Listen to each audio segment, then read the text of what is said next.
For 53 years, no human being had seen this.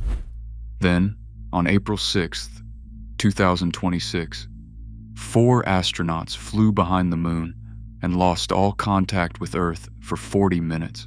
What they found on the other side has left scientists with more questions than answers. The far side of the moon is so different from what we see that scientists still cannot agree on why. The crust is 50 kilometers thicker. The craters are deeper and more ancient. And buried beneath the surface is a mass so large and so dense that it should not physically exist. In the next 12 minutes, we'll show you exactly what Artemis II found, and why some of it has absolutely no scientific explanation. At 6:44 p.m. Eastern Time, the Orion spacecraft vanished behind the moon. In an instant, every signal, radio, video, and data connection went dead. For the next 40 minutes, the crew was cut off from Earth by nearly 2,200 miles of solid rock. Mission Control's screens flickered with static. No telemetry, no voices.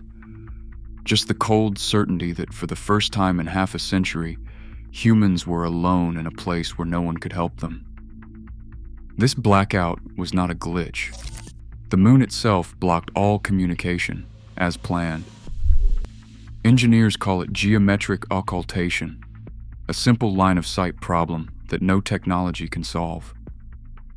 S-band, K-band, even the backup laser links all went silent the moment Orion slipped behind the lunar limb. The official logs record the blackout beginning at 6:44 p.m. and ending at 7:24 p.m., a 40-minute void that felt much longer. Inside that silence, only the crew's eyes and instruments bore witness to what happened. No live broadcast, no real-time data. Whatever they saw, whatever they experienced, no one on Earth could confirm or deny until contact was restored. Mission Control could only wait, watching the clock, hoping the spacecraft would reappear on schedule. During those 40 minutes, the astronauts became the sole witnesses to a world that, for decades, had been hidden from view. And what they found was unexpected. Science cannot explain this. The moon is not the dead rock we thought it was. The far side of the moon defies every expectation. Instead of familiar dark plains, it is a fortress of battered highlands, an alien landscape sculpted by time and impact. The crew of Artemis II saw it firsthand. They found a crust nearly 50 kilometers thicker than anything beneath the near side. That is not a subtle difference. Picture digging through Manhattan and finding solid rock twice as deep as the tallest skyscraper. The numbers are staggering. On the far side, the crust averages about 70 kilometers thick, while the near side thins to just 20 or 30. The contrast is greater than the height of Mount Everest, buried out of sight. GRAIL, NASA's gravity mapping mission, had revealed hints of this before, but nothing prepared anyone for the scale. The near side, always turned toward Earth, is marked by vast, dark maria, ancient lava seas. The far side, in contrast, is missing those volcanic plains. Instead, it is armored with bright, ancient highlands so thick that even massive impacts barely leave a mark. For decades, scientists pictured the moon as a simple, uniform sphere. Artemis II shattered that illusion. The far side's crust should not exist by any rule written on Earth. Its existence is a geological riddle, a mystery deepening with every new measurement. Beneath the battered highlands of the far side, a scar runs deeper than any seen from Earth. The South Pole Aitken Basin, stretching more than 2,400 kilometers across, dwarfs any crater on the near side. But its true secret isn't its size. It is what lies hidden underneath. NASA's Grail mission mapped the moon's gravity in fine detail and found a buried mass so dense, so immense, that it defies a simple explanation. The numbers are staggering. Calculations put the excess mass at 5 times the mass of all the Hawaiian Islands combined, possibly much more. That's not just a bump in the crust, it's an invisible mountain, sunk deep below the surface, with enough weight to pull spacecraft slightly off course. This isn't an ordinary pile of rock. Petrologic data and spectral scans hint at a core of material unlike anything expected, possibly dense mantle rock or something stranger. Some readings point to granite, a rock that on Earth forms only with the help of liquid water and slow cooling, conditions the moon was never supposed to have. Yet here it is, a heat signature, a chemical fingerprint, a granite anomaly buried in the oldest lunar basin. Science cannot explain this. Granite should not exist here. Its presence suggests either ancient water or a process no one has ever seen on another world.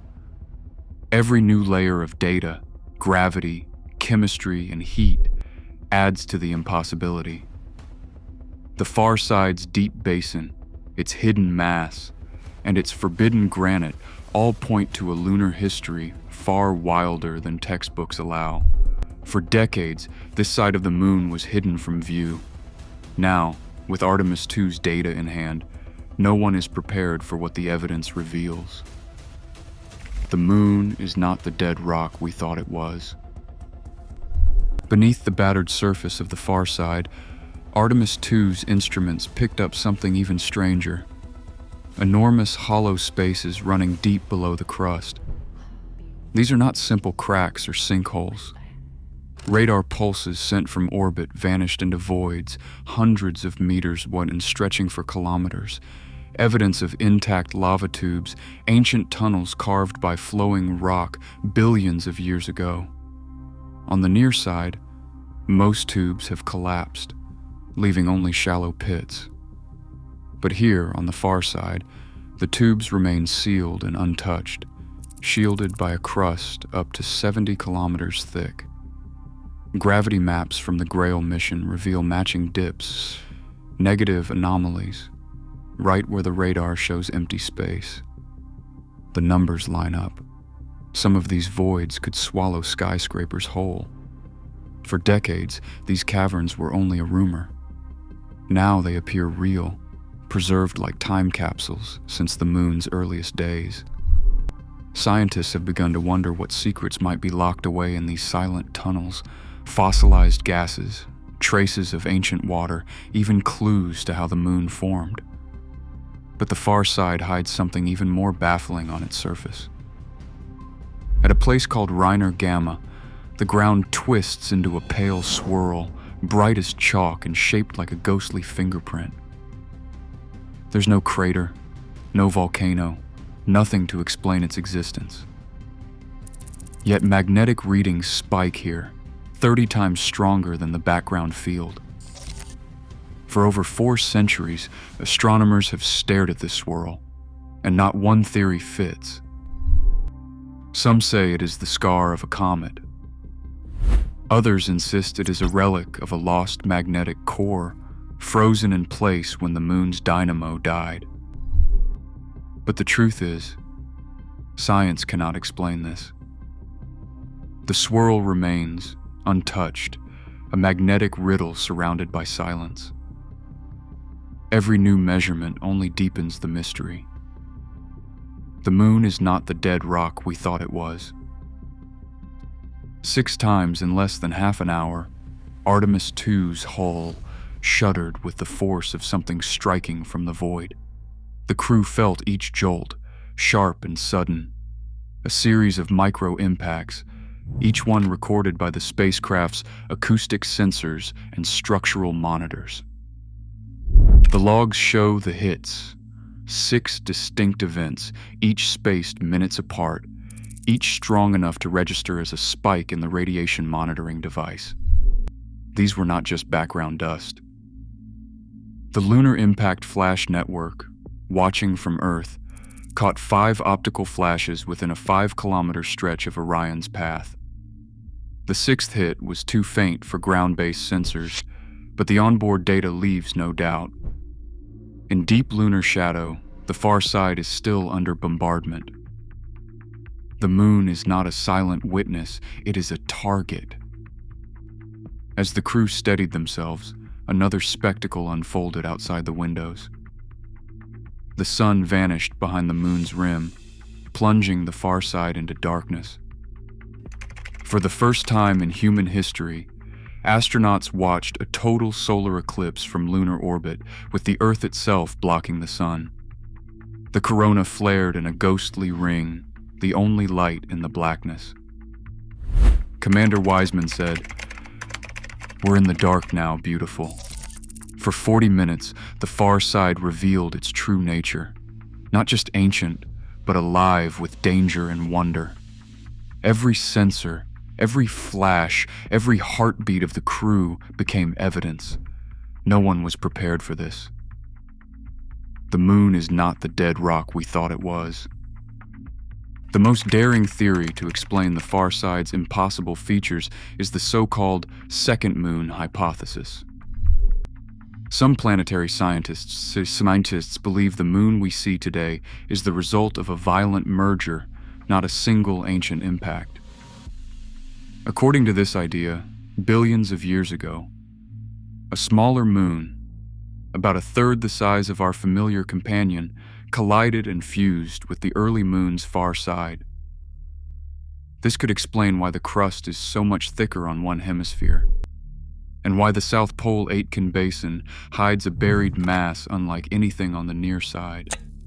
Dynamical simulations, computer models that track gravity, and collisions over millions of years predict that such a merger would leave behind a dense, unmixed remnant deep beneath the surface. The Grail mission's gravity maps match this expectation. A sharply confined excess mass, denser than the surrounding mantle, sits exactly where the impact would have happened. But the theory stumbles on the details. If a moonlet's metallic core had survived, the far side should show a powerful magnetic signature. Yet the magnetometer readings are silent. No broad, lingering field, no clear trace of a lost core. The gravity fits, but the magnetism does not. For now, the second moon idea hangs in limbo, bold and elegant, but missing the final proof. The moon refuses to give up its secrets. Science cannot explain this. No one was prepared for what Artemis II found. The moon is not the dead rock we thought it was. For decades, the far side of the moon was hidden from view until Artemis II revealed a landscape no one was prepared for. Buried mass, ancient scars, and anomalies science cannot explain. What they found was unexpected. The moon is not the dead rock we thought it was. Question everything.